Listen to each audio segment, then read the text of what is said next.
Breaking చూస్తున్నాం. రాజన్న సిరిసిల్ల జిల్లా తంకాలపల్లికి చెందిన ప్రణయ్ కుమార్ అనే యువకుడు దారుణానికి పాల్పడ్డాడు. జాతీయ పక్షి నెమలికూర సంప్రదాయ పద్ధతిలో ఎలా వండాలో చూడండి అంటూ శ్రీ టీవీ అనే యూట్యూబ్ ఛానల్లో వీడియో అప్లోడ్ చేశాడు. ఆ వీడియో కాస్త సోషల్ మీడియాలో వైరల్గా మారింది. దీంతో అది చూసిన జంతు ప్రేమికులు అతడిపై చర్యలు తీసుకోవాలి అంటూ డిమాండ్ చేశారు.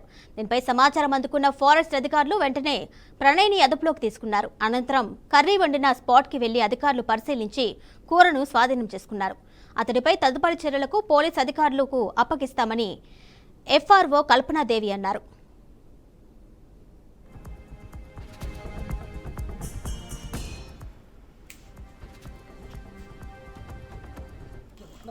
సమాచారం మేరకు మేము కొండం ప్రణయ్ కుమార్ సన్నప్ జనార్దన్ విలేజ్ ఏమో తంగళ్లపల్లి. సమాచారం మేరకు మా బీట్ ఆఫీసర్, మా శిక్షణ ఆఫీసర్ వెళ్ళి మాకు సమాచారం వచ్చింది, ఇట్లా మేక మాంసం మన నెమలి మాంసం తోటి యూట్యూబ్ చేస్తున్నాడు అనేసి.